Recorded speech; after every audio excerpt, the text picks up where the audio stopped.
David did everything right. He saved for 30 years. He retired with $1 million. So why, 4 years in, was he afraid to open his account statements? Here's the strange part. David has a neighbor, Susan. Same age. She saved the same amount, $1 million.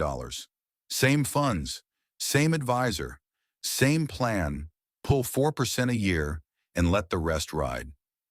The only difference between these two people is one thing neither of them could control: the year they happened to stop working. David retired into a falling market. Susan retired into a rising one. That's it. That's the whole difference. 15 years later, David is back at a part-time job at 80, watching his savings flicker towards zero. Susan has more money than the day she retired, north of $1.8 million, and that's after pulling out $40,000 a year, every single year. Same plan, same discipline, same average return. One went broke, one got rich. Here's the part that should stop you cold. What decided it wasn't how much they saved or how smart they invested? It was when the market dropped, and it almost always strikes in one narrow window, the first few years after you stop working. Planners call it sequence of returns risk, and it's the single most dangerous, least understood threat to your retirement. In the next few minutes, I'll show you exactly how it works, why your first 5 years matter more than the 30 years of saving before them, and the 4 moves that diffuse it before it ever touches you. No hype, just the math and the history. Let's get into it. Start here, because almost nobody gets this part. A market crash is not the danger. The timing of the crash is the danger. Picture your working years. You're 45, saving every month, and the market drops 30%. That hurts to look at, but it's actually good for you. Your paycheck keeps buying shares on sale, and when the market recovers, you come out ahead. For a saver, an early crash is a gift. Now flip it. You're 66. You've stopped working. No more paycheck buying the dip. Instead, you're doing the opposite, selling a little every month to live on. And the market drops 30% in your second year of retirement. Same crash. Opposite outcome. Because now you're not buying low. You're selling low to pay your bills, locking in the loss for good. That's the whole secret. The same market that builds your wealth while you work can destroy it the moment you start drawing it down. And the most dangerous stretch of your entire financial life is the narrow window around the day you retire, the first 5 to 10 years. Planners have a name for it: the danger zone. Get through it, and the odds tip heavily in your favor for life. Stumble in it, and the damage may never heal. It's not the crash, it's when. Let me show you the gears behind it, because once you see this, you can't unsee it. Picture a fruit tree. While you're working, you never pick the fruit. You let it grow. A bad year, a drought, doesn't really matter. The tree recovers, and a few years later, it's making just as much as ever. But retirement flips the rule. Now you live off the fruit. And in a drought year, when the tree is bare, you still need to eat, so you strip a much bigger share of what little is there. Here's the cruelty. The branches you stripped are the exact ones that would have grown the most in the recovery. You didn't just lose one bad harvest, you permanently shrank every harvest after it. That's sequence risk in one picture. When you sell stocks in a downturn to cover your spending, you sell more shares to raise the same $40,000 because each share is worth less.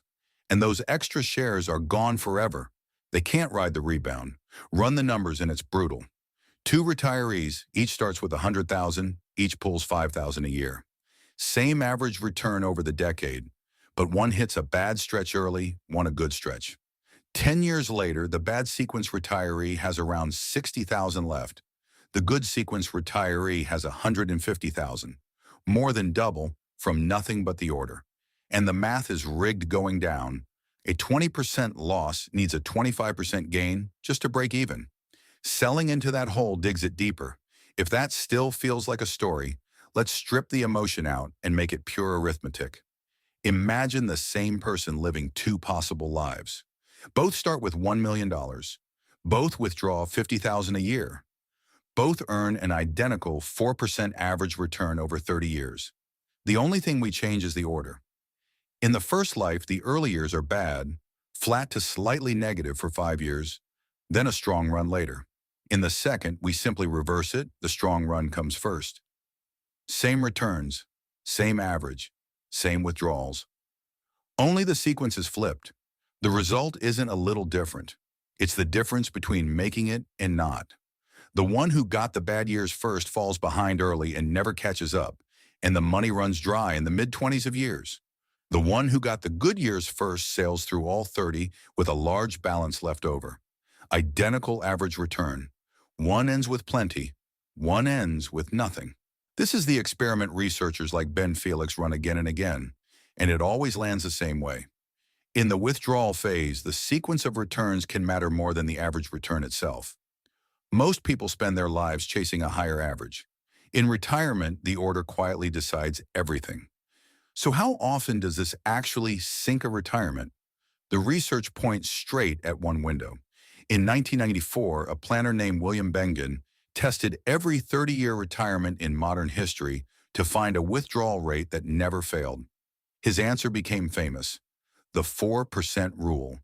Pull 4% the first year, adjust for inflation, and in his testing, the money lasted at least 30 years in every single case. Trinity University researchers later confirmed it.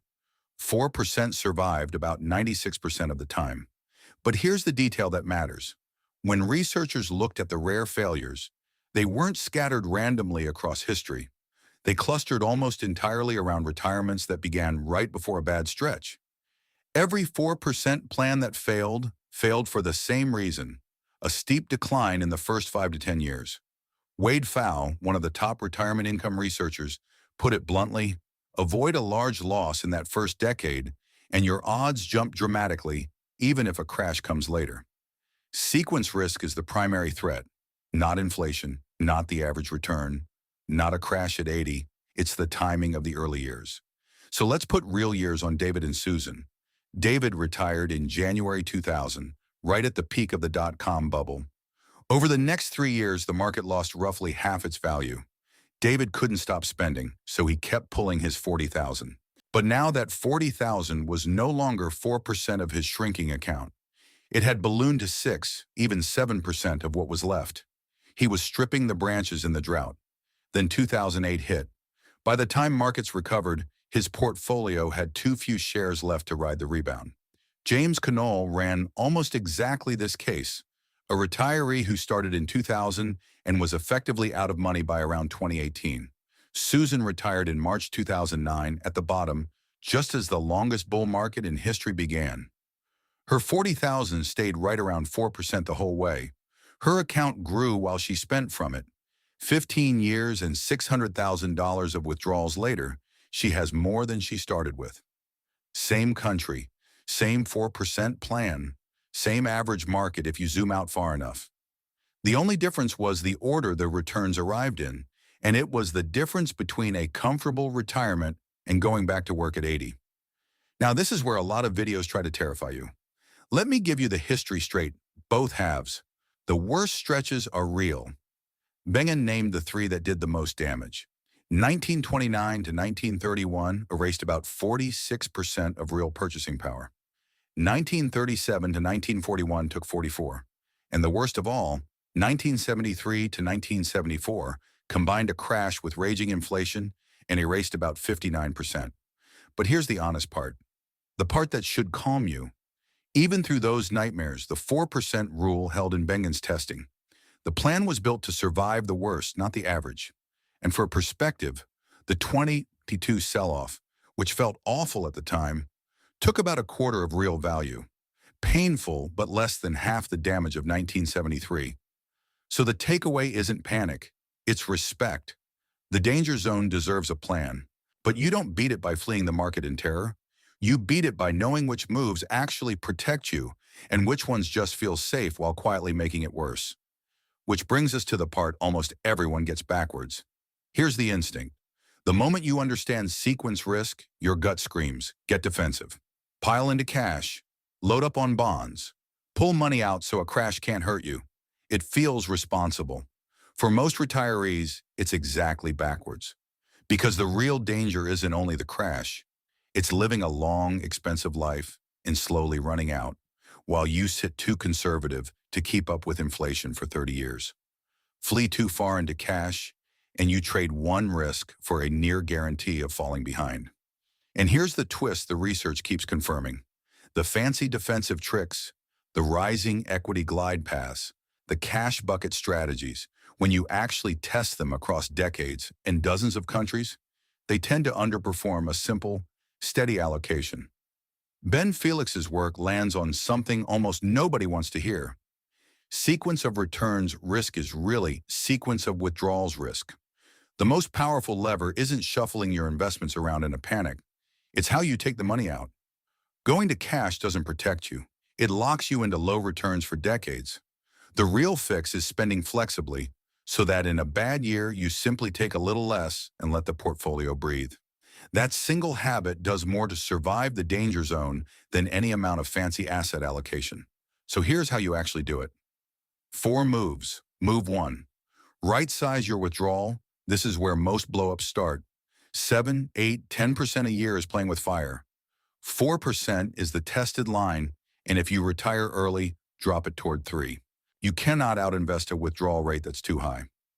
Move 2, and this is the big one. Build a flexible withdrawal plan with guardrails. Instead of raising your spending every year no matter what, you set rules in advance. If the portfolio falls hard, you trim your spending for a while. When it recovers, you raise it back. You decide these rules before the crash, in calm weather, so fear never makes the call. Spending a little less in bad years is the single most effective defense against sequence risk that exists. Move 3. Hold a cash cushion, 2 to 4 years of spending in cash and short-term bonds. Not to get rich, but as insurance. When the market drops, you live off the cushion and let your stocks recover untouched. The research says a cash bucket isn't statistically optimal, but if it keeps you from panic selling at the bottom, it earns its keep. Move 4. Own the right mix and stay flexible on timing. Glide a little more conservative as you approach the danger zone, then ease back toward growth once you're safely through it. And if the market is in free fall right as you're about to retire, consider waiting a year or two. Just delaying your start through a bad stretch can swing your odds from a coin flip to nearly a sure thing. That's it. Right-size the withdrawal. Build the guardrails. Hold the cushion. Own the right mix. None of it requires you to predict the market. All of it requires you to respect one window. Because in the end, it was never about how much David and Susan saved or how clever they were. It came down to the first few years and whether they had a plan for them. You can't choose what the market does the year you retire, but you can be the one who's ready for it. It's not the crash, it's when. Find your danger zone, build for it, and you only have to get it right once. Take care of those first 5 years and they'll take care of the next 30.